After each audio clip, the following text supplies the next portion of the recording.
Hello, नमस्कार प्यारे विद्यार्थियों, आप सभी का आपके अपने YouTube channel today current information पर स्वागत है। आज के इस सेशन में हम कक्षा 12 हिंदी साहित्य का मॉडल पेपर नंबर 3 देखेंगे।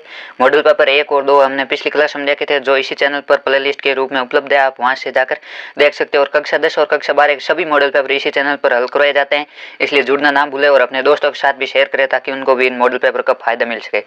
चलिए आज का सेशन शुरू करते हैं। इसमें जो आपके खंड है वो एमसीक्यू बहुविकल्पी प्रश्न संबंधित होगा और इसमें आपके 15 प्रश्न पूछे जाएंगे और प्रत्येक प्रश्न है वो 1 नंबर का होगा। इसमें पहला प्रश्न है, अपनी सुख समृद्धि एवं संपन्नता के लिए विख्यात कौन सा था? कौन सा क्षेत्र अपनी सुख समृद्धि और संपन्नता के लिए प्रसिद्ध था? मालवा था वो अपनी सुख समृद्धि और संपन्नता के लिए प्रसिद्ध था। इसमें आपके ऑप्शन ए है वो सही है। दूसरा प्रश्न है, सूरदास की झोंपड़ी के पास दम के दम में सैकड़ों आदमी क्यों जमा हो गए? सूरदास की झोंपड़ी के पास कम समय में यह सैकड़ों आदमी क्यों जमा हो गए? क्योंकि सूरदास की झोंपड़ी में आग लग गई थी। इसमें आपके ऑप्शन ए है वो सही है। तीसरा है, कौन से फूल को फूल नहीं माना जाता है? जो आपके कोहड़ा का फूल है उसे फूल नहीं माना जाता है। इसमें ऑप्शन सी है वो सही है। गुलाब को फूल माना जाता है, कोइया को भी फूल माना जाता है और हरसिंगार को भी फूल माना जाता है।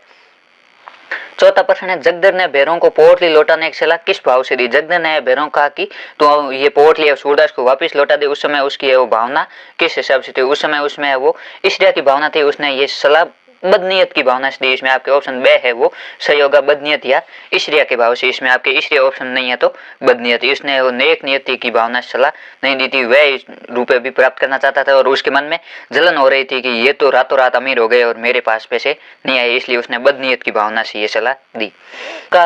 का साल है वो मजे से तब निकलता है जब लोग है वो नदियां संभाल कर रखेंगे, तालाब संभाल कर रखेंगे और नाले संभाल कर रखेंगे। इसमें आपके ऑप्शन बे है वो सही होगा, यानी कि उपयुक्त सभी इन सभी को संभाल कर रखेंगे तो जो बुरा समय है वो भी आराम से निकल जाएगा। छठा प्रश्न है, मोर अभाग उदती अवगव पंक्ति में भट्ट की मनोवर्ती किस हिसाब से? यानी कि मैं इस दुर्भाग्य का पूरा जड़ हूँ। इसमें है वो आपके वे दुर्भाग्य से समुद्र में डूब रहे, यानी कि उन वे अपने भाग्य को कोस रहे कि ये मेरा दुर्भाग्य था और मेरे कारण ये सब कुछ हुआ। उसके बाद सातवां प्रश्न है, माँ की कुल शिक्षा मैं नहीं दी, कवि ने पुत्री को कुल शिक्षा क्यों दी? क्योंकि जो पुत्री है सूर्यकांत त्रिपाठी निराला की उनकी माता जी का देहांत हो गया था, इस कारण है वो कवि नहीं है वो पुत्री को कुल शिक्षा दी। इसमें आपके ऑप्शन ए है वो सही होगा। आगे आठवां प्रश्न है, ये नहीं से ऐसे दुख रे पंक्ति में राधा कौन सा माह है वो ऐसे नहीं लग रहा है? इसमें आपके जो राधा को श्रावण मास है वो ऐसे लग रहा है। इसमें आपके ऑप्शन बे है वो सही होगा। नौवां प्रश्न है, पहचान कहानी के आधार पर राजा को कैसी प्रजा पसंद है? पहचान कहानी के आधार पर राजा को वो प्रजा पसंद है जो बहरी हो, गूंगी हो और अंधी हो, ताकि वह राजा का विरोध नहीं कर सके। इसमें आपके ऑप्शन से है वो सही होगा। 10वां प्रश्न है, सिंगरौली क्षेत्र में कौन सा प्रोजेक्ट लगाया जा रहा था? जो सिंगरौली क्षेत्र है उसमें अमरोली पावर प्रोजेक्ट लगाया जा रहा था। इसमें आपके ऑप्शन बे है वो सही होगा। आगे 11वां प्रश्न है, कुटज का प्रतीकात्मक अर्थ क्या है? यानी कि कुटज है वो हमें क्या संदेश देता है? कुटज का प्रतीकात्मक अर्थ है अपराजय जीवन शक्ति, यानी कि ऐसी जीवन शक्ति जो कभी भी पराजित नहीं हो और स्वावलंबन, अपने आत्मनिर्भर रहने की भावना और आत्मविश्वास, ये जो तीनों ही है वो कुटज के प्रतीकात्मक अर्थ है। इसमें आपके ऑप्शन बे है वो सही होगा। 12वां प्रश्न है, शब्दों से मेलजोल बढ़ाने का मुख्य लाभ क्या है? शब्दों से मेलजोल बढ़ाने से कविता को इंद्रियों से पकड़ने में सक्षम हो जाता है। इसमें आपके ऑप्शन बे है वो सही होगा। 13वां प्रश्न है, इंट्रो में कितने ककारों को आधार बनाकर खबर लिखनी चाहिए? किसी भी न्यूज है उसका इंट्रो यानी मुकड़े में वो कितने ककार होने चाहिए? मुकड़े में वो 3 से 4 ककारों का प्रयोग किया जाता है। और 15वां प्रश्न है, विशेष लेखन के लिए किस प्रकार की भाषा शैली अपेक्षित है? यानी कि विशेष लेखन के लिए भाषा शैली किस प्रकार की होनी चाहिए? विशेष लेखन के लिए भाषा शैली सहज, सरल और बोधगम्य होनी चाहिए। इसमें आपके ऑप्शन बे है वो सही होगा। आगे 15वां प्रश्न है, कविता को इंद्रियों से पकड़ने में कौन सहायता करता है? कविता को इंद्रियों से पकड़ने में वो बिंब और छंद सहायता करता है। इसमें आपके ऑप्शन बे सही होगा। इस प्रकार आपके ये 15 एमसीक्यू प्रश्न पूछे जाएंगे और ये अति महत्वपूर्ण प्रश्न है। उसके बाद दूसरा प्रश्न ये रिक्त स्थान संबंधित होगा। इसमें 6 रिक्त स्थान पूछे जाएंगे और प्रत्येक रिक्त स्थान है वो 1 नंबर का होगा। ये आपके व्याकरण से संबंधित होगा। इसमें पहला है, प्रसाद गुण के उद्देश्य काव्य का अर्थ समझ में आ जाता है। जब है वो किसी में प्रसाद गुण होता है तो काव्य का अर्थ है वो तत्काल या तो तुरंत समझ में आ जाता है। इसका आपके सही उत्तर होगा तत्काल या तुरंत। दूसरा है, शब्दार्थ की प्रतीति से जो पहले जो दोष जान पड़ते हैं उन्हें क्या कहते हैं? जो दोष है वो शब्द के कारण होते हैं उन्हें शब्द दोष कहा जाता है और जो दोष अर्थ के कारण होते हैं उन्हें अर्थ दोष कहा जाता है। इसमें आपके शब्द दोष सही होगा। तीसरा है, वसंत तिल का छंद के प्रत्येक चरण में खाली जगह वर्ण होते हैं। जो वसंत तिल का छंद है उसके प्रत्येक चरण में 14 वर्ण होते हैं। ये आपके समवर्णिक छंद है, ये एक वर्णिक छंद भी है। चौथा प्रश्न है, छंद के चरणों की अंतिम ध्वनि की समानता को क्या कहा जाता है? छंद के चरणों में जो अंतिम ध्वनि की समानता होती है उसे तुकबंदी कहा जाता है और कहीं कहीं जहाँ रुका जाता है उसे यति कहा जाता है। पांचवा प्रश्न है, सुन्नत जुगल कर माल उठाई, प्रेम विवश पे ही रही नहीं जाई, पंक्ति में कौन सा अलंकार है? इसमें आपके विशेषोक्ति अलंकार है, क्योंकि उनके पास माला होते हुए भी वे प्रेम के विवश में माला पहना नहीं पाए। और विशेषोक्ति अलंकार की आपके विशेषता है कि इसमें कारण होता है लेकिन कार्य नहीं होता है। जिस प्रकार है वो मछली पूरे समुद्र में, पूरे इतने बड़े पानी के सागर में रहते हुए भी हमेशा प्यासी रहती है, इसमें आपके कारण होते हुए भी कार्य नहीं होता है। इस कारण आपके इसमें विशेषोक्ति अलंकार होगा। और आपको विशेषोक्ति अलंकार का विशेष रूप से ध्यान में रखना है कि इसमें कारण होता है लेकिन कार्य नहीं होता है। छठा प्रश्न है, उपमान का अपकर्ष और उपमेय के उत्कर्ष वर्णन में कौन सा अलंकार होता है? जहाँ उपमान यानी कि जो प्रस्तुत है उसको छोटा बताया जाता है और जो अप्रस्तुत उपमेय है उसको बड़ा चढ़ाकर बताया जाता है, वहां आपके व्यतिरेक अलंकार होता है। इस प्रकार आपके ये 6 रिक्त स्थान पूछे जाएंगे और ये व्याकरण से संबंधित होंगे। इसमें आपके परिभाषा या कोई उदाहरण देकर किसी गुण, दोष और अलंकार या छंद का भेद पूछा जा सकता है। उसके बाद आपका जो तीसरा प्रश्न है वो अपठित गद्यांश से संबंधित होगा और इसमें भी आपके 6 प्रश्न पूछे जाएंगे। ये आपको गद्यांश पढ़कर उसके उत्तर देना है। इसमें गांधी जी के अनुसार शिक्षा शरीर, मस्तिष्क और आत्मा का विकास करने का माध्यम है। गांधी जी के अनुसार जो शिक्षा है वो शरीर, मस्तिष्क और आत्मा का विकास करती है। वे बुनियादी शिक्षा के पक्षधर थे। गांधी जी वो बुनियादी शिक्षा के पक्षधर थे। उनके अनुसार प्रत्येक बच्चे को अपनी मातृभाषा की निःशुल्क और अनिवार्य शिक्षा मिलनी चाहिए। गांधी जी की जो बुनियादी शिक्षा उनमें उनका मानना था कि प्रत्येक बच्चे को है वो अपनी मातृभाषा, जो उसके क्षेत्र की भाषा है, उसी में निःशुल्क यानी फ्री और अनिवार्य शिक्षा मिलनी चाहिए। उसके आसपास की जिंदगी पर आधारित हो, हस्तकला और काम के जरिए दी जाए। रोजगार दिलाने के लिए बच्चे को आत्मनिर्भर बनाए तथा नैतिक एवं आध्यात्मिक मूल्यों का विकास करने वाली बुनियादी शिक्षा है वो मातृभाषा में दी जानी चाहिए, निःशुल्क हो, अनिवार्य हो और उसमें आत्म निर्भर बनाने वाली हो और उसमें आध्यात्मिक और नैतिक मूल्यों का विकास करने वाली हो। गांधी जी के उक्त विचारों से स्पष्ट है कि वे व्यक्ति और समाज के संपूर्ण जीवन पर अपनी मौलिक दृष्टि रखते थे तथा उन्होंने अपने जीवन में सामाजिक और राजनीतिक आंदोलनों में भाग लेकर भारतीय समाज और राजनीति में इन मूल्यों को स्थापित करने की कोशिश की। गांधी जी की सारी सोच है वो भारतीय परंपरा की सोच है और उनके दिखाए मार्ग को अपनाकर प्रत्येक व्यक्ति और संपूर्ण राष्ट्र वास्तविक स्वतंत्रता, सामाजिक सद्भाव और सामुदायिक विकास को प्राप्त कर सकता है। भारतीय समाज जब जब भटकेगा तब तब गांधी जी उसका मार्गदर्शन करने में सक्षम होंगे। यानी कि भारतीय समाज जब भी भटकाव की स्थिति में होगा तब गांधी जी उनका मार्गदर्शन करने में सक्षम होंगे। गांधी जी ने हर बिंदु पर अपने विचार रखे और लोगों को सही कार्य करने की सलाह दी है। इसमें आपके मुख्य रूप से जो गांधी जी के बुनियादी शिक्षा के ऊपर विचार है उस पर बल दिए गए। इसका आपके पहला प्रश्न है, उपयुक्त गद्यांश का उचित शीर्षक दीजिए। इसका आपके शीर्षक होगा गांधी जी और बुनियादी शिक्षा, या इसमें आप लिख सकते हो गांधी जी के शिक्षा के प्रति विचार। इसमें दूसरा प्रश्न है, गांधी जी ने शिक्षा को किसके विकास का माध्यम बताया? गांधी जी ने शिक्षा को है वो शरीर, मस्तिष्क और आत्मा के विकास का माध्यम बताया। इसमें आपके सही उत्तर होगा गांधी जी के अनुसार शिक्षा शरीर, मस्तिष्क और आत्मा के विकास का माध्यम है। तीसरा प्रश्न है, गांधी जी किस शिक्षा के पक्षधर थे? गांधी जी है वो बुनियादी शिक्षा के पक्षधर थे और उनका मानना था कि प्रत्येक बच्चे को है वो मातृभाषा की निःशुल्क और अनिवार्य शिक्षा मिलनी चाहिए। यह आपके इसका उत्तर होगा। उसके बाद चौथा प्रश्न है, बुनियादी शिक्षा क्या है? यानी कि इसमें जो मूल वर्ड है बुनियादी शिक्षा ये है कि बुनियादी शिक्षा वह है जो बच्चे को आत्मनिर्भर बनाए, बच्चे में नैतिक और आध्यात्मिक मूल्यों का विकास करे। इसका आपके उत्तर होगा बुनियादी शिक्षा वह शिक्षा है जो बच्चे को रोजगार के क्षेत्र में आत्मनिर्भर बनाए और उसमें आध्यात्मिक और नैतिक मूल्यों का विकास करे। पांचवा प्रश्न है, गांधी जी के द्वारा दिखाए गए मार्ग को अपनाकर प्रत्येक व्यक्ति क्या प्राप्त कर सकता है? गांधी जी के द्वारा दिखाए गए मार्ग को प्रत्येक व्यक्ति और संपूर्ण राष्ट्र वास्तविक स्वतंत्रता, सामाजिक सद्भाव और सामुदायिक विकास को प्राप्त कर सकता है। जो गांधी जी ने मार्ग बताए उस पर चलकर हम है वो वास्तविक स्वतंत्रता, सामाजिक सद्भाव और सामुदायिक विकास को प्राप्त कर सकते हैं। इसके बाद छठा प्रश्न है, गांधी जी व्यक्ति और समाज के संपूर्ण जीवन पर कैसा दृष्टिकोण रखते थे? गांधी जी है वो व्यक्ति और समाज के संपूर्ण जीवन पर मौलिक अर्थात सैद्धांतिक दृष्टिकोण रखते थे। हर चीज को गहराई से देखते थे कि किसी समस्या का समाधान किस प्रकार हो सकता है और इस समस्या के विभिन्न पहलू क्या है। इस प्रकार आपके ये अपठित गद्यांश पूछा जाएगा, आपको इसमें से पढ़कर उत्तर देना है। ये आपके 6 नंबर है वो बहुत ही ईजी है। उसके बाद चौथा प्रश्न है, निम्नलिखित अपठित पद्यांश को पढ़कर पूछे गए प्रश्नों को उत्तर दीजिए। इसमें आपके 6 प्रश्न पूछे जाएंगे और ये आपके जो अपठित पद्यांश है इसको भाव समझकर इसका उत्तर देना है। इसमें शांति नहीं तब तक जब सुख भागने नर का सम हो, नहीं किसी को बहुत अधिक हो, नहीं किसी को कम हो। ऐसी शांति राज्य करती है तन पर नहीं हृदय पर, नर के ऊंचे विश्वासों पर श्रद्धा भक्ति पड़ने पर। न्याय शांति का प्रथम न्यास है, जब तक न्याय नहीं आता जैसा भी हो मैल शांति के सुदृढ़ नहीं रह पाता। कृत्रिम शांति संशय अपने से ही डरती है, खड़ग छोड़ विश्वास किसी का कभी नहीं करती है। इसमें आपके जो मुख्य रूप से न्यायपूर्ण शांति है, ऐसी शांति जिसमें न्याय स्थापित हो, उसके बारे में बताया गया कि शांति तब तक नहीं है जब तक सभी सुख में हो, सभी लोगों की भागीदारी नहीं हो और किसी के पास अधिक और किसी के पास कम नहीं होना चाहिए, सब है वो समान होना चाहिए। ऐसी शांति और राज्य का शासन नहीं मानती, ये प्रत्येक व्यक्ति के हृदय पर शासन करने वाली होनी चाहिए। और इसमें आपके बताए गए जो न्याय है वो शांति का प्रथम न्यास है, और जब तक न्याय नहीं आता तब तक है वो शांति स्थापित नहीं हो सकती। जो कृत्रिम शांति वो अपने आप से ही डरती है, ये तलवार छोड़कर किसी का भी विश्वास नहीं करती। इसमें आपके जो मुख्य न्यायपूर्ण शांति उस पर बल दिए गए। इसमें आपके शीर्षक होगा न्यायपूर्ण शांति, यानी कि ऐसी शांति जो न्याय संगत हो। इसमें दूसरा है रेखांकित शब्द का अर्थ बताइए। इसमें आपके रेखांकित शब्द है खड्ग, खड्ग का अर्थ होता है तलवार। उसके बाद तीसरा, किस तरह की शांति अपने आप से भयभीत रहती। जो कृत्रिम शांति है वो अपने आप से भयभीत रहता है। ये आपके लास्ट से दूसरी लाइन में आया कि कृत्रिम शांति वो अपने से ही डरती है।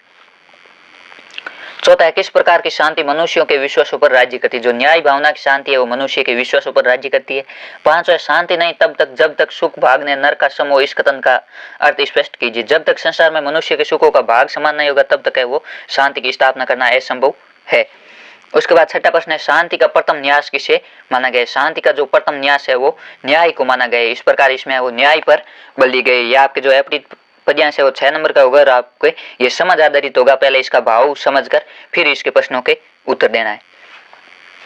उसके बाद आपका जो खंड 2 है वो पाठ्य पुस्तक संबंधित होगा और इसमें आपके लघुत्तरात्मक प्रश्न पूछे जाएंगे। प्रत्येक प्रश्न है वो 2 नंबर का होगा और उत्तर सीमा है वो 40 शब्द है। इसमें आपके 3 से 4 लाइन में उत्तर लिखना है। इसमें 5वां प्रश्न है, लेखक ने बद्री नारायण चौधरी की जो पहली झलक देखी उसे अपने शब्दों में स्पष्ट कीजिए। ये आपके अति महत्वपूर्ण प्रश्न है। ये आपके परीक्षा में पूछा जा सकता है कि लेखक ने जो बद्री नारायण चौधरी की पहली झलक देखी वो किस प्रकार थी।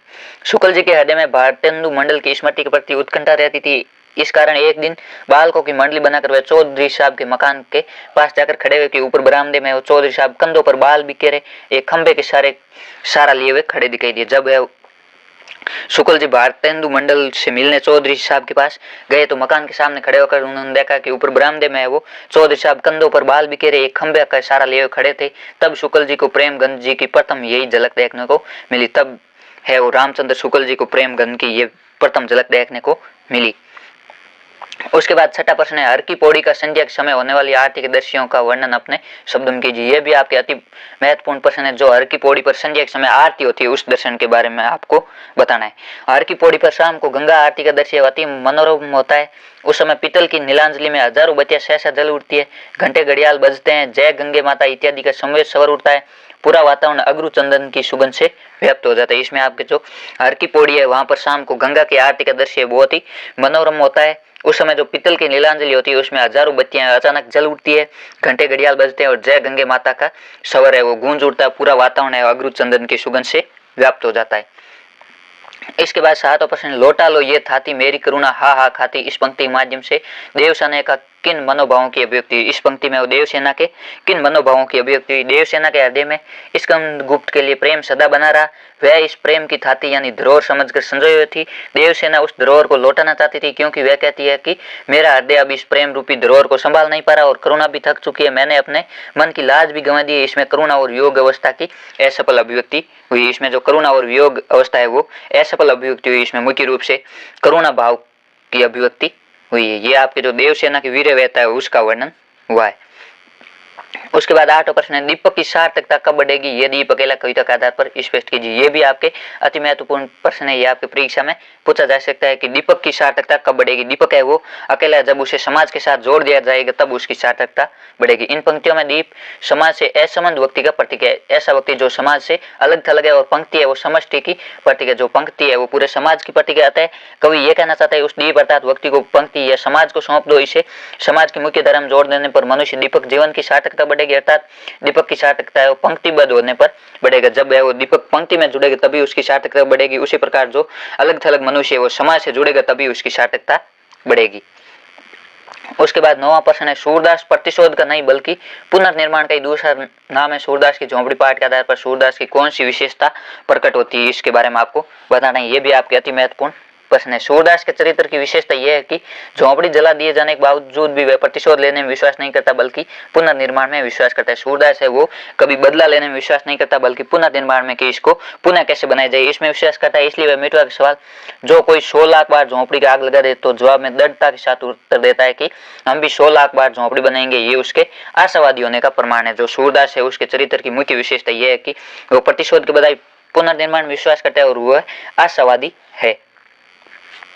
उसके बाद 10वां प्रश्न है, बिस्कोर की माटी पाठ का उद्देश्य लिखिए। लेखक के गांव बिस्कोर जिला बस्ती सिद्धार्थनगर में गर्मी वर्षी तथा सर्द वर्षा तथा शरद ऋतु का प्राकृतिक परिवेश कितना कष्टप्रद या सुखद रहता है इसका उल्लेख किया गया है। साथ ही बिस्कोर के प्राकृतिक परिवेश का अनुभूति में वर्णन, उसकी नैसर्गिक यानी प्राकृतिक छटा का यथार्थ चित्रण करना इस कथा का मुख्य उद्देश्य रहा। जो बिस्कोर की माटी पाट है इसका मुख्य उद्देश्य जो बिस्कोर का प्राकृतिक परिवेश है उसका वर्णन और उसके जो यथार्थ चित्रण है उसका उद्देश्य रहा है। 11वां प्रश्न है, दूसरे दुराजू प्रजानु को क्यों न बड़े दुख दंडु अधिक को अंधेरो जग करत मिली आवश रवि चंदू। इस दोहे में वो कौन सा अलंकार है, इसमें इस अलंकार के क्या लक्षण है। ये आपके जो दो है इसमें बताया गया दूसरे दुराजू यानी कि एक साथ दो राजा कहीं भी शासन करते हैं तो वह प्रजा के लिए कष्टकारी होता है। जिस प्रकार जब दो राजा शासन करेंगे तो वह जनता के लिए कष्टकारी होता है। इसमें आपके बिंब प्रतिबिंब के भाव के माध्यम से उदाहरण देकर बताया गया, इसलिए इसमें आपके दृष्टांत अलंकार है। इसमें आपके एक नंबर का अलंकार का नाम बताना और एक नंबर में उस अलंकार की विशेषता, जहाँ पहले एक बात कही जाए फिर उससे मिलती जुलती दूसरी बात कही जाए, उन दोनों में बिंब प्रतिबिंब का भाव हो, वहां पर आपके दृष्टांत अलंकार होता है। इसमें पहले बात कही गई है कि दो राजाओं का शासन जनता के लिए कष्टप्रद होता है। फिर उदाहरण दिया गया है कि जिस प्रकार अमावस्या के दिन सूर्य और चंद्रमा की युति होने से पूरे हर जगह अंधेरा होता है, उसी प्रकार राज्य का शासन भी कष्टकारी होता है। इसमें आपके बिंब प्रतिबिंब का भाव है, इसलिए दृष्टांत अलंकार है। उसके बाद 12वां प्रश्न है, बुनियादी जानकारी कविता की दुनिया में प्रवेश के लिए जरूरी है, कैसे स्पष्ट कीजिए। बुनियादी जानकारी कविता की दुनिया में प्रवेश के लिए जरूरी है यदि सारी तैयारी हो और कविता रचने के लिए चीजों को नवीन दृष्टि या नए को पहचाने प्रस्तुति करने की कला कोई नहीं हो तब तक कवि लेखन संभव नहीं। निरंतर अभ्यास और परिश्रम द्वारा बुनियादी जानकारी को विकसित किया जा सकता है। बुनियादी जानकारी का आपकी विशेष अर्थ है किसी भी चीज को नवीन दृष्टि से देखने की प्रक्रिया। इसमें आपके जो क्रिएटिव यानी रचनात्मक वर्ड भी आप जोड़ सकते हैं। बुनियादी का शाब्दिक अर्थ है क्रिएटिव, रचनात्मक जिसमें है वो हर चीज कोई नई दृष्टि से देखी जाए और जो नया है उसको पहचान जाए या कोई नई खोज की जाए। उसके बाद 13वां प्रश्न है, समाचार का मुखड़ा इंट्रो से आप क्या समझते हैं। जो समाचार का मुखड़ा यानी इंट्रो है इसे आप क्या समझते हैं। समाचार का मुखड़ा इंट्रो यानी पहला पैराग्राफ, पहले 4 ककारों क्या, कौन, कब, कहाँ को ध्यान में रखकर लिखा जाता है। जो इंट्रो है उसमें मुख्य रूप से 3 या 4 ककारों का प्रयोग किया जाता है। इसमें ये क्या, कौन, कब और कहाँ को ध्यान में रखकर लिखा जाता है। जबकि बॉडी या समापन है वो अंतिम 2 ककारों जैसे कैसे और क्यों को ध्यान में रखकर लिखा जाता है। जो समाचार की बॉडी है या समापन है उसमें विशेष रूप से कैसे और क्यों का उत्तर दिया जाता है और मुखड़ा है उसमें क्या, कौन, कब, कहाँ का उत्तर दिया जाता है कि क्या घटना घटी, उस घटना का जिम्मेदार कौन है, कब घटी और कहाँ घटी, और फिर उस समापन में बताया जाता है कि वह घटना कैसे घटी और क्यों घटी। इस प्रकार आपके जो समाचार का मुखड़ा है इसके बारे में आपको ध्यान रखना है। उसके बाद 14 प्रश्न है, मीडिया की भाषा में बीट का क्या तात्पर्य। बीट से जुड़ा समाचार है वो हमेशा उल्टा पिरामिड शैली में लिखा जाता है। बीट रिपोर्टर को पर अपनी बीट से जुड़ी सामान्य खबरें लिखनी होती है। बीट का आपके शाब्दिक अर्थ है किसी भी रिपोर्टर को क्षेत्र विशेष दिया जाता है कि आपको इसके बारे में इसकी है वो खबरें प्रकाशित करनी है। बीट के बारे में सामान्य जानकारी और दिलचस्पी होनी चाहिए। जो किसी भी पत्रकार को बीट मिली है उसके बारे में उसकी जानकारी और उसको जानने की जिज्ञासा होनी चाहिए, यह आपके बीट का अर्थ है। उसके बाद आपका 15वां प्रश्न है वो कवि अथवा लेखक परिचय संबंधित है। इसमें आपके एक कवि का परिचय उसके अथवा लेखक का परिचय पूछा जाएगा और ये भी आपके 2 नंबर का होगा। इसमें आपको साहित्यिक परिचय लिखना है, उस कवि का जन्म स्थान और उसकी रचनाएं, उसकी भाषागत विशेषताएं। इसमें आपके कवि के अथवा लेखक पूछा जाएगा। आप या तो सभी कवियों के साहित्यिक परिचय याद कर लो या सभी लेखकों के। इसमें आपके जो कम है या जो इजी है उनके आप याद कर सकते हो। इसमें सूर्यकांत त्रिपाठी निराला अथवा फणीश्वर नाथ रेणु, ये आपके दोनों ही अति महत्वपूर्ण प्रश्न है, ये आपके परीक्षा में पूछे जा सकते हैं। आधुनिक छायावादी और स्वतंत्रतावादी कवि सूर्यकांत त्रिपाठी निराला वस्तुतः कई विशेषताओं से निराले अर्थात बेजोड़ सिद्ध होते हैं। उनके प्रमुख कवि कृतियां परिमल, गीतिका, अनामिका, कुकुरमुता, अणिमा, नए पत्ते, बेला, अर्चना, आराधना, गीत कुंज आदि। निराला ने सुकुल की बीवी, लिली आदि कहानियां तथा अप्सरा, अलका, प्रभावती, कुल्ली भाट जैसे उपन्यास भी लिखे। इस प्रकार आपको कोई भी कवि या लेखक की जो रचना और उसकी भाषागत विशेषता उसके बारे में बताना है। इसके अलावा मैं फणीश्वर नाथ रेणु। फणीश्वर नाथ रेणु हिंदी के प्रसिद्ध आंचलिक कथाकार और उपन्यासकार के रूप में चर्चित रहे हैं।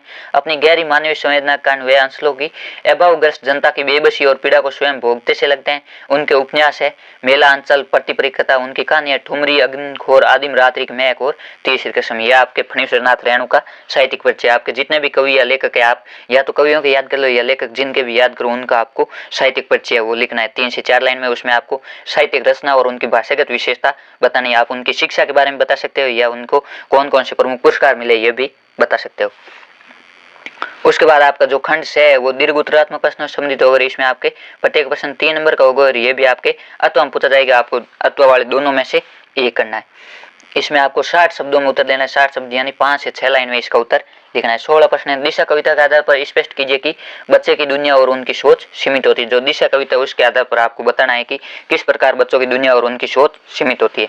जब बच्चा पतंग उड़ाने का आनंद ले रहा था, उसे कवि का अचानक ये प्रश्न असामयिक लगा, फिर भी उसने सहजता से कहा कि हिमालय उधर है जिधर मेरी पतंग उड़ी। जब बच्चा पतंग उड़ा रहा था तो कवि ने पूछा कि हिमालय किधर है, तब उसे यह असामयिक लगा, यानी कि उसको बाधित करने का काम किया। तब उसने सहजता से कहा कि हिमालय उधर है जिधर मेरी पतंग उड़ रही है। बालक को हर चीज है वो पतंग की दिशा में ही नजर आती है।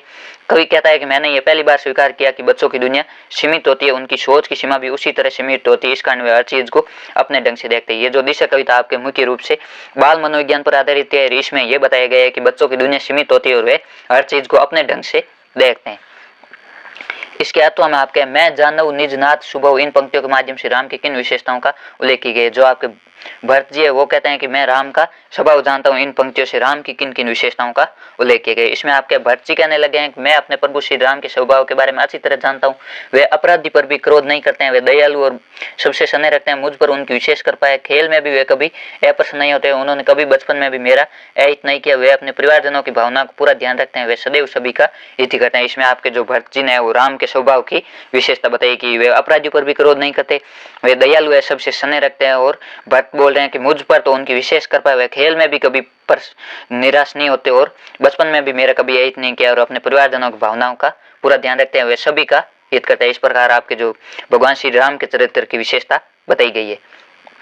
उसके बाद 17 प्रश्न है, कुटज निबंध के माध्यम से किस मानवीय सत्य को उद्घाटित किया गया, पाठ के आधार पर स्पष्ट कीजिए। जो कुटज निबंध है उसके माध्यम से मानव को क्या सीख देने का प्रयास किया गया, इसको आपको बताना है। लेखक ने नाम और रूप के मानवीय सत्य को लेकर विचार व्यक्त किया है कि नाम बड़ा होता है या रूप या पद पहले, लेकिन व्यक्ति का मन नहीं मानता है। वह हर पदार्थ का नाम जानना चाहता है, इसलिए नाम को बड़ा बताया गया है क्योंकि उसे सामाजिक स्वीकृति मिली हुई। मनुष्य है वो हमेशा नाम और रूप में उलझा हुआ रहता है कि इन दोनों में से बड़ा क्या है। इनमें से लेखक ने वो नाम को बड़ा बताया गया है क्योंकि नाम को सामाजिक स्वीकृति मिली होती है। नाम है वो समाज सत्य, जबकि रूप है वो व्यक्ति सत्य। नाम उस पद को कहते हैं जिस पर समाज की मोहर लगी हो, जिसे आधुनिक शिक्षित लोग सोशल सेक्शन कहते हैं।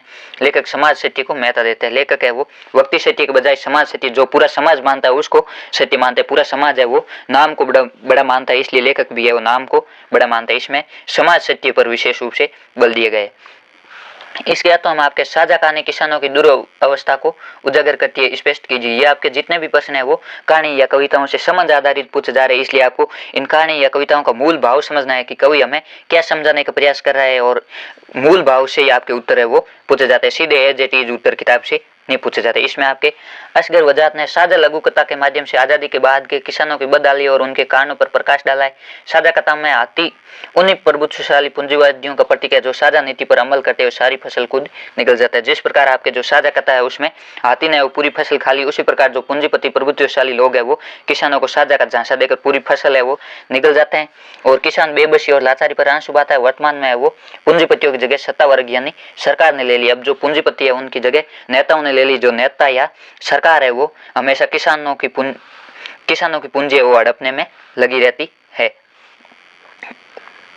उसके बाद आपके 18 प्रश्न है, विकास की औद्योगिक सभ्यता को उजाड़ की अपसभ्यता क्यों कहा गया, स्पष्ट कीजिए। यह आपके अति महत्वपूर्ण प्रश्न है। यह आपकी परीक्षा में पूछा जा सकता है कि जो विकास की औद्योगिक सभ्यता है उसको उजाड़ की अपसभ्यता क्यों कहा गया।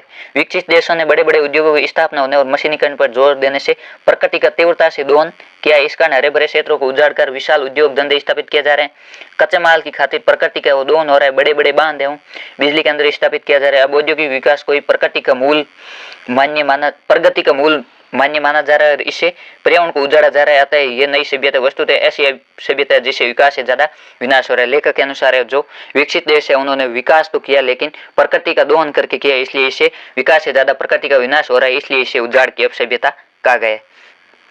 इसके तो हमें अंधे भिखारी के लिए दरिद्रता इतनी लज्जा की बात नहीं है जितना धन। सूरदास के संदर्भ में इस बात को समझाई कि अंधे भिखारी के लिए वो गरीबी लज्जा की बात नहीं है लेकिन धन संग्रह वो लज्जा की बात है। इसका आपके उत्तर होगा सूरदास भीख मांगर जीवन यापन करता था। भीख से मिले पैसों को कोड़ी कोड़ी जोड़ रहा था। उसकी अनेक अभिलाषाएं थी जो वह पूरा करना चाहता था। भिखारी के लिए गरीबी लज्जा का विषय नहीं है, उसके पास पैसा जमा होना लज्जा की बात थी। जो सूरदास है वो भीख मांगकर जीवन यापन करता और भीख से मिले पैसों को वह संग्रह कराता और उसकी अनेक इच्छाएं थी जो वह पूरी करना चाहता था। इस प्रकार भिखारी के लिए जो गरीबी है वो लज्जा का विषय नहीं, लेकिन उसके पास पैसा होना लज्जा की बात थी, क्योंकि लोग भीख उसे देते हैं जिसके पास कुछ नहीं हो, जो अपंग यानी विकलांग हो या अंधा हो। जिसके पास धन है और वह गरीबी का ढोंग करे तो फिर समाज उसे धिक्कारता है। इसलिए कहा गया है कि भिखारियों के लिए धन संचय पाप संचय से कम अपमान की बात नहीं है। भिखारियों के लिए धन को इकट्ठा करना पाप को इकट्ठा करने के बराबर बताया गया है। इसके बाद आपका जो खंड द है वो पाठ्य पुस्तक से सह प्रसंग वे के संबंधित होगा और इसमें आपके ये 1900 प्रश्न है वो 5 नंबर का है। इसमें आपको एक पाठ्य पुस्तक से गद्यांश दिया होगा, उसकी आपको सह प्रसंग व्याख्या लिखनी है। इसमें आपको सबसे पहले प्रसंग लिखना है, फिर उसकी व्याख्या और फिर इसका विशेष में भाव पक्ष और कला पक्ष दोनों बताना है। इसमें पहला गद्यांश है, धर्म के रहस्य जानने की इच्छा प्रत्येक मनुष्य न करे, जो कहा जाए वही कान ढलका कर सुन ले। इस सत्युगी मत के समर्थन में घड़ी का दृष्टांत बहुत तालियां पिटवा कर दिया जाता है। घड़ी समय बदलाती है, किसी घड़ी देख न जानने वाले से समय पूछ लो और काम चला लो। यदि अधिक करो तो घड़ी देखना स्वयं सीख लो, किंतु तुम ये चाहते हो कि घड़ी का पीछा खोलकर देखे, पुर्जे गिन ले, उन्हें खोलकर फिर जमा दे, साफ करके फिर लगा ले। ये तुमसे नहीं होगा, तुम उसके अधिकारी नहीं हो। ये तो वेद शास्त्र के धर्माचार्यों काम है कि घड़ी के पुर्जे जाने, तुम्हें इसे क्या इस उपमा से जिज्ञासा बंद हो जाती। ये जो आपके घड़ी के पुर्जे सुमरने के मन के निबंध का जो घड़ी के पुर्जे पार्ट है उसे लिया गया है। इसमें बताया गया है कि जो धर्मचार्य है वो वेद प्रत्येक मनुष्य है वो धर्म के रहस्य जानने की इच्छा प्रकट नहीं करे, इसके लिए वे ये एक सत्युगी मत का समर्थन देते हैं कि जिस प्रकार घड़ी है वो घड़ी का प्रत्येक व्यक्ति पीछे का पुर्जा खोल कर नहीं जोड़ सकता, उसी प्रकार है वो प्रत्येक व्यक्ति धर्म का रहस्य नहीं जान सकता। और जो प्रत्येक व्यक्ति है वो धार्मिक ग्रंथ नहीं पढ़ पाता, लेकिन क्या इससे जिज्ञासा बंद हो जाती है, क्या इससे लोग है वो प्रश्न पूछना बंद कर देते हैं। यह आपके जो धर्माचार्य या वेद शास्त्रज्ञ है वो अपनी जिम्मेदारी से हटने चाहते हैं और लोगों को धर्म का रहस्य बताने की अनुमति नहीं देते हैं, उन पर है वो अप्रत्यक्ष रूप से कटाक्ष किया गया है। इसमें आपके प्रसंग प्रस्तुत गद्यांश पंडित चंद्रधर शर्मा गुलेरी के सुमन के मन के निबंध के घड़ी के पुर्जे शीर्षक से उद्धृत है। इसमें धर्म का रहस्य जानने के संबंध में घड़ी का दृष्टांत दिया गया। इसे धर्म उपदेशों की जो प्रवृत्ति है उस पर व्यंग्य किया गया। इसकी आपके व्याख्या है, धर्म के क्षेत्र में वेद शास्त्रज्ञों के ज्ञाता धर्माचार्य अपनी मनमानी करते हुए धर्म के उपदेश सुनने वालों को ये अनुमति नहीं देना चाहते कि वे धर्म के संबंध में प्रश्न करें, धर्म के स्वरूप मर्म और रहस्य जाने। जो धर्माचार्य वेद शास्त्रों के ज्ञाता है वो अपनी मनमानी करते हैं और जो धर्म के उपदेश सुनने वाले उनको ये अनुमति नहीं देते है कि वे धर्म पर प्रश्न उठाए, धर्म का रहस्य जाने। वे चाहते हैं कि श्रोता जागरूक हुए भी नहीं उसे माने जो हम बताए। जो आपके धर्माचार्य है वो कहते हैं कि श्रोता जागरूक नहीं होने चाहिए, जो हम बताए हुए सही माने। धर्म की बारीकियां जानने की इच्छा करने का अधिकार सभी को नहीं है, वे बारीकियां वे बातें जानने का अधिकार उन लोगों का है जो वेद शास्त्रों के ज्ञाता है। यानी कि जो धर्म का रहस्य जानने का अधिकार उनको है जो वेद शास्त्रों के ज्ञाता है, जो धर्माचार्य कहे जाते हैं। इस कथन को घड़ी का दृष्टांत देकर प्रस्तुत करते हैं, जो व्यक्ति समय जानना चाहिए तो वह घड़ी से समय ज्ञात करने वाले से पूछ ले। इसे इतने से संतोष न हो तो उस समय जानने का इच्छुक व्यक्ति वह घड़ी को देखना सीख ले, परंतु घड़ी के पीछे के भाग को खोलकर उसके भीतर के पुर्जे गिनने, उन्हें खोलकर साफ करके फिर से जमा कराने का प्रयत्न कभी नहीं करे। यानी कि जो घड़ी है यदि आपको समय देखना नहीं आता है तो किसी से पूछ लो या समय देखना सीख लो, लेकिन घड़ी खोलकर आप वापस पुर्जे नहीं जमा सकते। उसी प्रकार आप है वो धर्म का रहस्य नहीं जान सकते। वह पुर्जों की जानकारी करने स्वयं को अधिकारी न माने, घड़ी स्वयं को घड़ी से समय जानने तक सीमित रखे। लेखक का मानना है कि धर्म का रहस्य जानने की इच्छा रखना और मन में उठी शंका का समाधान करना ये हर श्रोता चाहते हैं, लेकिन जो धर्माचार्य उसे ऐसी छूट नहीं देते और उनकी शंकाओं का समाधान नहीं करते। विशेष लेखक ये बताना चाहता है कि रहस्य जानने की इच्छा पूरी होने पर ही सही ज्ञान हो सकता है। किसी भी चीज का वो रहस्य जानने पर ही उसका सही ज्ञान हमें प्राप्त हो सकता है। और जो धर्म उपदेशकों का जो व्यवहार है उस पर व्यंग्य किया गया है। इसमें आपके जो इसका कला पक्ष से भाषा सरल प्रभावपूर्ण और भाव के अनुरूप है, शैली अलंकृत व्यंग्यात्मक और उपदेशात्मक है। इसके अथवा में भी आपके एक गद्यांश दिया होगा, ये है, बड़े भैया के मरने के बाद जैसे ही सब खेल खत्म हो गए तीनों भाइयों ने आपस में लड़ाई झगड़ा शुरू किया। रैयतों ने जमीन पर दावे करके दखल किया, फिर तीनों भाई गांव छोड़कर शहर में जा बसे। रह गई बड़ी बहुरिया कहाँ जाती बेचारी। भगवान भले आदमी को कष्ट देते हैं, नहीं तो 1 घंटे की बीमारी में बड़े भैया क्यों मरते।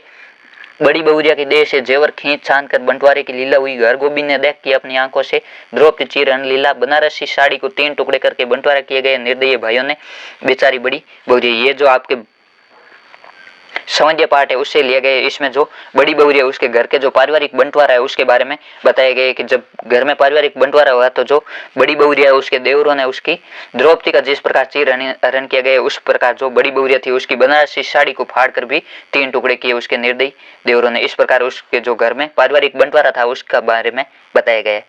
इसका आपके प्रसंग प्रस्तुत गद्यांश फणेश्वर नाथ रेणु की संवैद्या खाने से उद्धृत है। बड़ी बहुरिया के पास पहुंचकर संवैद्या ने उसे प्रणाम किया। बड़ी हवेली अब उसे ना मात्र की बड़ी हवेली प्रतीत हुई। उसने बड़ी बहुरिया को स्वयं अनाज फटकते देखा।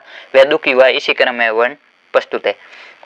वह क्या है, हवेली की अब वह स्थिति नहीं रही जो पहले बड़े भैया के रहते थी। उसके मरने के बाद ही जल्दी जैसे सब कुछ बदल गया। उसके तीनों छोटे भाई आपस में झगड़ने लगे। जनता ने उनकी जमीन पर अधिकार कर लेने की इच्छा से अपने दावे प्रस्तुत कर दिए। थोड़े समय के बाद वे तीनों भाई गांव छोड़कर शहर में जाकर बस गए। जो बड़ी बहुरिया के देवर थे वो शहर में जाकर बस गए। बड़ी हवेली में अकेली बड़ी बहुरिया ही रह गई। पति के न रहने पर वह जाति भी कहाँ। संवैद्या सोचने लगा कि ईश्वर भले आदमी को ही कष्ट देता है। बड़े भैया के मरने के बाद तीनों छोटे भाई स्वार्थी और कठोर व्यवहार करके भी सुखी थे। बड़े भैया वो अच्छे आदमी थे, लेकिन भगवान ने उनकी जिंदगी खत्म कर दी। जो बड़े भैया वो आपके बड़ी बहुरिया के पति थे। छोटे भाइयों ने बड़ी बहुरिया के वे गहने भी उतार लिए जो बड़ी बहुरिया ने पहन रखे थे। हरगोबिंद ने द्रौपदी के चीरहरण का सा दृश्य देखा था। जब उन भाइयों ने बड़ी बहुरिया की बनारसी साड़ी के 3 टुकड़े कर साड़ी का भी बंटवारा किया था। उसकी निर्दयता के आगे जो बड़ी बहुरिया है वो बेहोश रही। हरगोबिंद ने बताया कि जिस प्रकार द्रौपदी का चीरहरण किया गया, उसी प्रकार जो बड़ी बहुरिया उसके देवरों ने उसकी बनारसी साड़ी के भी 3 टुकड़े किए थे। इसका आपके विशेष है। इसे संवैद्या के संवेदनशील स्वभाव की और तीनों भाइयों की क्रूरता की व्यंजना हुई है। और भाषा सरल भाव अनुकूल है। शैली विवरणात्मक और संस्मरणात्मक है।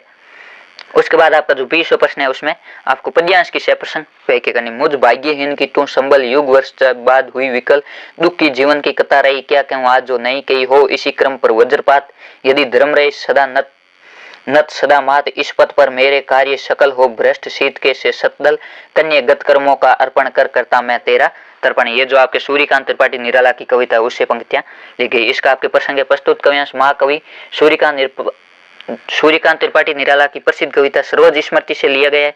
इसमें सौर्य पुत्री सरोज का स्मरण करते हुए भाव विवल हो उठता है। इस अंश में निराशा से भरे हुए पिता के भावों का वर्णन हुआ है। जब वह सूर्यकांत त्रिपाठी निराला की पुत्री सरोज का निधन हो गया उसके बाद है वो इस अंश में निराशा से भरे हुए भावों का वर्णन करता है। वह क्या है, कवि निराला कहता है कि हे पुत्री, मेरे जैसे भाग्यहीन पिता का एकमात्र सहारा तू ही तो थी, लेकिन अब तेरी मृत्यु के इतने वर्ष बाद जब व्याकुलता बढ़ गई तब मैं तुझसे क्या कहूँ। मैंने अपने जीवन की इस व्यथा कथा को आज तक किसी से नहीं कहा, क्योंकि जो दुख है वही मेरे जीवन की कथा रही। मेरे जीवन में दुख के ऊपर दुख आते रहे। पहले माता पिता का निधन हुआ, फिर पत्नी का निधन हुआ और अंत में एकमात्र पुत्री थी उनका भी निधन हो गया।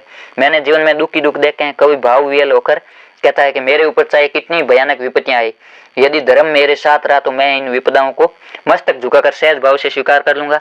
धर्म के रास्ते पर चलते हुए भले ही मेरे समस्त सत्कर्म यानी अच्छे कर्म है उसी प्रकार भ्रष्ट हो जाए जिस प्रकार सर्दी की अधिकता के कारण कमल पुष्प नष्ट हो जाते हैं, लेकिन मैं अपने रास्ते से नहीं हटूंगा। कवि अंत में कहता है कि बेटी, मैं अपने जीवन के समस्त शुभ कर्मों को तुझे अर्पण करते हुए तेरा तर्पण करता हूँ, अर्थात अपने कर्म फलों को श्रद्धांजलि के रूप में तुझे अर्पित करता हूँ। इसमें जो कवि सूर्यकांत त्रिपाठी निराला इसकी दुख की व्यथा का वर्णन हुआ और उन्होंने बताया कि आज तक मैंने ये दुख की कथा किसी को बताई नहीं, क्योंकि मेरे जीवन में दुख ही दुख रहे। और यदि धर्म के रास्ते पर चलते मेरे सभी कर्म है उस प्रकार नष्ट हो जाए जिस प्रकार सर्दी में वो सभी कमल के फूल नष्ट हो जाते हैं, तो भी मैं अपने रास्ते से नहीं हटूंगा और मैं जो अपने कर्म फल है उसको आप तेरे को श्रद्धांजलि के रूप में अर्पित कर रहा हूँ। इसका विशेष है, कवि की विवशता और वेदना की स्वाभाविक अभिव्यक्ति है। करुण और वात्सल्य रस का मिश्रण है। वात्सल्य का होता है आपके माता या पिता का अपनी संतान के प्रति जो प्रेम होता है उसे आपके वात्सल्य प्रेम या वात्सल्य रस कहा जाता है। शीत के से सतदल में उपमा अलंकार है। जो शीत के से सतदल यानी कि जिस प्रकार सर्दी में कमल मुरझा जाते हैं उसी प्रकार है, यदि मेरे कर्म भी नष्ट हो गए तो भी मैं अपने रास्ते से नहीं हटूंगा। और भाषा सहज सरल और तत्सम शब्दावली से युक्त है। तत्सम का अर्थ है आपके जो शब्द संस्कृत के वो एज इट इज हिंदी में प्रयुक्त हुए हैं। इसके अथवा में भी आपके एक पद्यांश दिया हुआ है। तोड़ो तोड़ो तोड़ो ये उसर बंजर तोड़ो, ये चरती परती तोड़ो, सब खेत बनाकर छोड़ो, मिट्टी में रस हो गई तब वे पोसेगी बीज को, हम इसको क्या कर डाले अपने इस मन की खींच को, घोड़ो घोड़ो घोड़ो। ये जो आपके प्रस्तुत कवियां से रघुवीर साहिद और रचित तोड़ो कविता से लिए गए। इस अंश में कवि ने बंजर भूमि को तोड़ने और सृजन कार्य करने का आह्वान किया है कि जिस प्रकार बंजर भूमि है उसको कृषि क्षेत्र में बदला जाता है उसी प्रकार है वो मन में जो हमारे व्याप्त ऊब है उनको तोड़कर हमें सृजन कार्य करना है। कवि कहता है पृथ्वी और मानव मन दोनों के अनुपजव रूप को समाप्त करके उसे उपजव बनाने की आवश्यकता है, अर्थात बंजर भूमि को खोद कर समतल कर दो और चारागाह के लिए छोड़ी गई जमीन को तोड़कर उपजव बना दो। जमीन में रस अर्थात जल होता है जिसे बीज का पोषण करती है। कवि कहता है कि मैं अपने मन की खींच अर्थात उदासीनता का क्या करूं, क्योंकि धरती को तो खोद कर उपजाऊ बना सकता है, लेकिन मन की झुंझलाहट को हटाए बिना सृजन कार्य कैसे संभव है। जिस प्रकार जमीन को जोत कर खेती योग्य बनाया जाता है, उसी प्रकार मन की उदासीनता को समाप्त करके सृजन में लगाना है, तभी जाकर मन की उदासीनता समाप्त हो सकेगी और मनोभावों का विकास होगा। इसमें जो लेखक है उसने खेती के कार्य के माध्यम से कवि कर्म के बारे में बताया है कि जिस प्रकार खेत जो बंजर भूमि है उसको भी उपजाऊ बना सकता है, उसी प्रकार हमें वो हमारे मन में जो उदासीनता और झुंझलाहट है उसको समाप्त करके मन को सृजन योग्य बना सकते हैं, और जिससे हमारे मन में मनोभावों का विकास होगा और हम अच्छा सृजन कर सकते हैं, हम कविता की रचना कर सकते हैं। विशेष है कविता उद्बोधन पर और प्रेरणादायी। इस कविता से हमें वो प्रेरणा मिलती है। कवि मन की खींच और ऊब को तोड़ने की बात कहता है। पुनरुक्ति और रूपक अलंकार है। भाषा सहज सरल और प्रतीकात्मक है। उसके बाद आपका जो 21वां प्रश्न है वो निम्न से संबंधित होगा। इसमें आपको 400 शब्दों में निम्न लिखना है, यानी कि लगभग 2 पेज में आपको निम्न लिखना है। यह आपके 6 नंबर का रहने वाला है। इसमें आपके 4 दिए होंगे, चारों में से किसी एक पर निम्न लिखना है। इसमें सबसे पहला है कामकाजी महिला और राष्ट्र निर्माण। जो महिला है वो घरेलू कार्यों के साथ अन्य कार्य भी करती है, उनको कामकाजी महिला कहा जाता है। उनका राष्ट्र निर्माण में क्या योगदान है। दूसरा है भ्रष्टाचार एक विकराल समस्या। तीसरा है स्वावलंबन यानी आत्मनिर्भरता का महत्व, और चौथा विद्यार्थी जीवन में अनुशासन का महत्व। आपको इन चारों में से कोई एक करना। इसमें आपके सबसे पहला है कामकाजी महिला और राष्ट्र निर्माण। इसमें आपको सबसे पहले किसी भी निबंध के संकेत बिंदु लिखना है। इसमें सबसे पहला है प्रस्तावना, उसके बाद है कामकाजी महिलाएं कौन होती है, तीसरा कामकाजी महिलाओं की दोहरी भूमिका क्या है, यानी कि घर का काम भी करना और बाहरी काम भी करना, और चौथा है कामकाजी महिलाओं का राष्ट्र निर्माण में क्या योगदान, और पांचवा उपसार। कोई भी निबंध में सबसे पहले प्रस्तावना और अंत में हमेशा उपसार लिखना है। इस प्रकार ये जो आपका निबंध है वो आप पढ़ लेना। आपको पीडीएफ हमारे टेलीग्राम ग्रुप पर मिल जाएगी, और टेलीग्राम ग्रुप का लिंक है इस वीडियो के डिस्क्रिप्शन दिए गए। आप वहां से टेलीग्राम ग्रुप ज्वाइन करके पीडीएफ प्राप्त कर सकते हो। और आपको इसी चैनल पर कक्षा 10 और कक्षा 12 के सभी मॉडल पेपर हल कराए जाएंगे, इसलिए अपने दोस्तों के साथ भी शेयर करना ना भूले, ताकि उनको भी इन मॉडल पेपरों का फायदा मिल सके। और धन्यवाद। जय हिंद, जय भारत।